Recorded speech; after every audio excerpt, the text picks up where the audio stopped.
Well folks, it's finally here.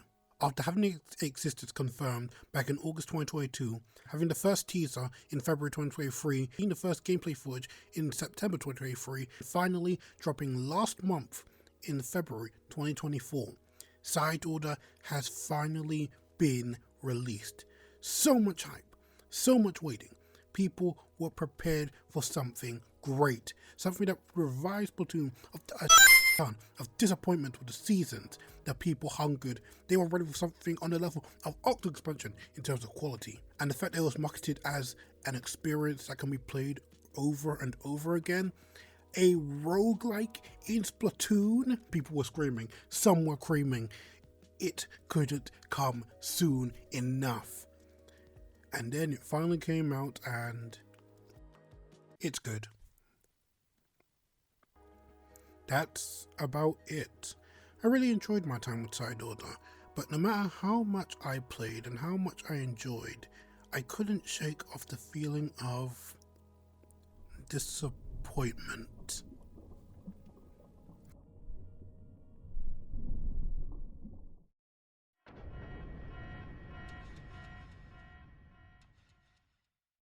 Let's start off with that story, shall we? Like the rest of Splatoon 3, the game takes place 5 years after the Octo expansion and the final fest.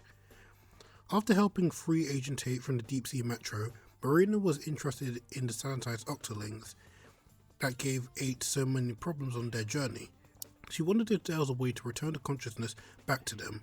After throwing a few ideas around, Marina came up with the idea to create something called the Memeverse. It's actually called the Memverse, but I'm going to call it the Memeverse, which would act as a way to return the mem cakes from the Octolings back to their owners, allowing them to regain their autonomy.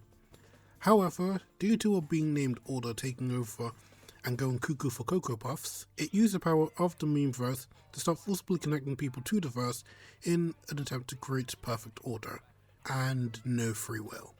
Agent 8 assisted by Pearl, who is now a drone, Ash, aka Deadfish, who ended up here somehow, I don't know, like for gore, and Marina, who shows up after you see her from this thing. Blah blah blah, shit happened, today is saved. Well, not really, because you still have a few other weapons kits lying around, which is basically the game's way of saying, go play the game with another palette, please. If you couldn't already tell, I really don't like this story. And it's a huge letdown considering how much I loved Octo Expansion story. I loved Agent 8's personal goals and reasons to fight. I loved the little lore details and bits of information we got. But here, the lore details really aren't all that interesting, especially when you compare it to all the stuff we saw with the concept art teaser, but I'll talk more about that later. And Agent 8 has no agency. They just randomly agreed to take part of Marina's experiment. Furthermore, the story just sometimes feels like it's going at 2 times speed. Like, details aren't really explained properly. For the longest time, I was honestly even confused if the Order section was the same as Inkopolis Square or if it was just Marina's digital world. The character development is also really weak. Pearl and Marina do nothing besides falling over each other. Arch is basically just there, which is really disappointing considering many people had hype in regards to having another Splatband character being added in the game. And Agent 8, well, like I already said, they're just there. They have no personal stake in the battle, besides wanting to help Marina. Which, yeah, is noble, and it shows how kind 8 is, but it doesn't really have that driving force that made 8 such a beloved character in Octo expansion. I'll go more into detail about this in my next video, but Agent 8 was so good in Octo expansion because they had a reason to fight. They wanted to see the surface, and Agent 8 over here, they just don't have that. So yeah, in terms of story, I'm very disappointed, and I wanted more. Luckily, at least the gameplay is good enough to make up for it. I've probably heard people say this before. This story mode takes a lot of inspiration from roguelikes. Well, I guess it's more like a roguelite. Definition of a roguelike is kind of vague, but Some parts of a roguelike that can be seen in side order are randomly generated floors and permadeath, but I'm kind of getting ahead of myself here. The objective of side order is to reach the top of the spire. It's 5 floors up and each floor has one of 3 things. 1, a challenge floor, 2, a free floor, and 3, a boss floor. Starting with the most common one, the challenge floors. These floors contain some sort of objective that must be completed. The challenges are inking your splat zones, fishing, 8 balls but boring, the core tower control, and portal popping. While the objective of these challenges are all the same, the layout may make things more difficult. My favourite ones are the portal ones. They're simple, straight to the point, and depending on your palette can be a blast. Get it? Blast. Anyways, my least favourite ones are the splat zone ones. They're long, they're slow, they're repetitive, they have these things. And some floors like Danger, Magnet, and especially Crawl Sisyphinian are just obnoxious.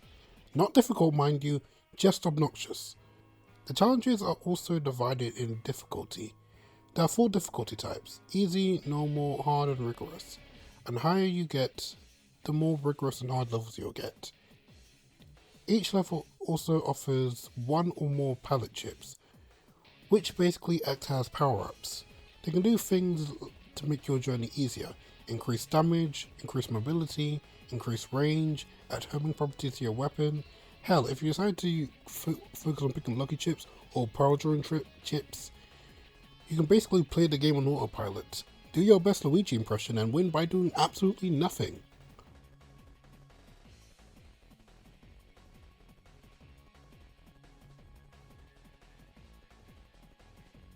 Last thing I want to talk about in regards to the challenge floors is that certain floors will either have a bonus or a danger warning with them. Bonus floors give you extra membucks. I'll talk more about what those membucks are later.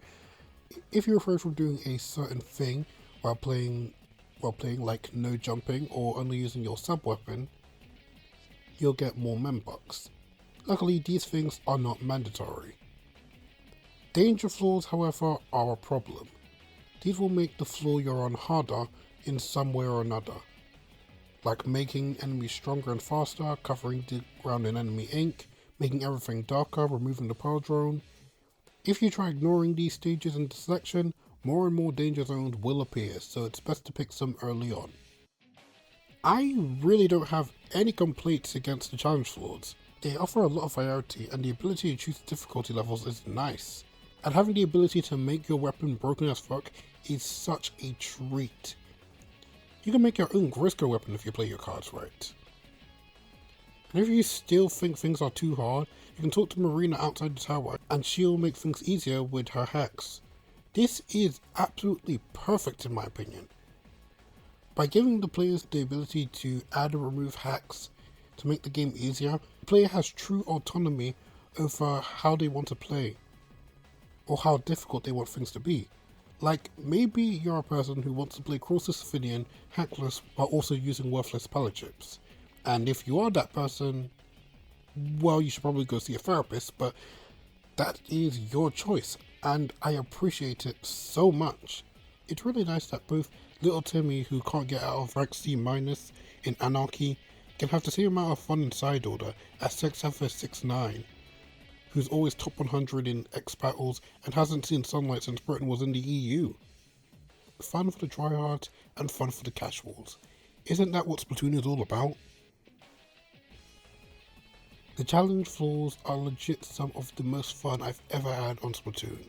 And I mean the entire series, not just 3. Next we move on to free floors or vending machine floors.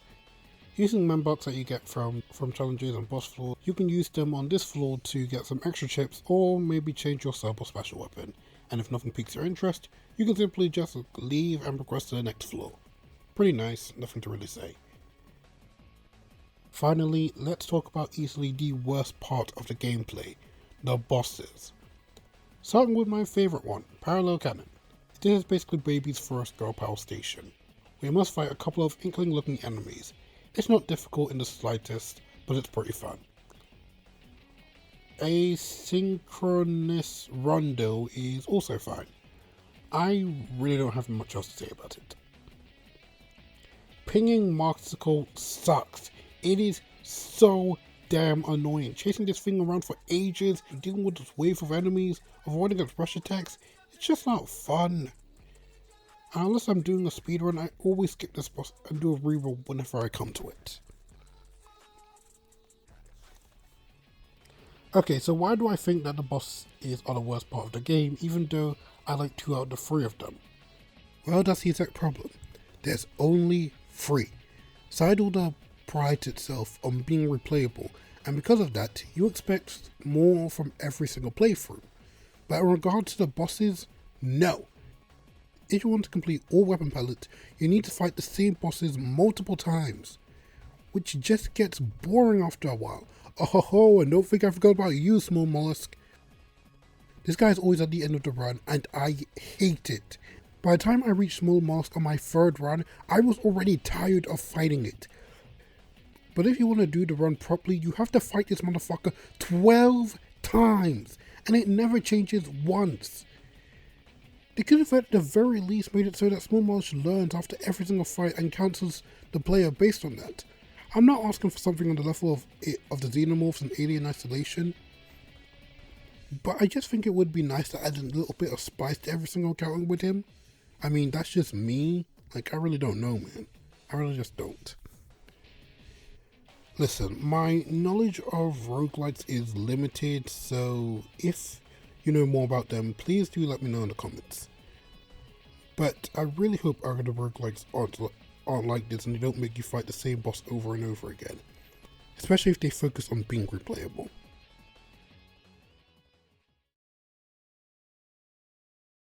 Okay, let's go over some smaller details that also matter, I guess. First, the soundtrack. Yeah, it's fine. There's not really a memorable song here. Nothing on the level of Dead Fisher songs. Well, besides Echo Onslaught. Turn that shit up, Charles. And I'm not really a big fan of Pearl Marina's song either. Like, look, when I listen to Fly Up to Fly, I immediately went to YouTube just to listen to that song again. But I really didn't do that for, what's this song called again? Autism Spectrum. Okay. The plain aesthetic of the Spire is nice. It really fits the Order aesthetic. Also, the rewards you get in the main game are also pretty nice.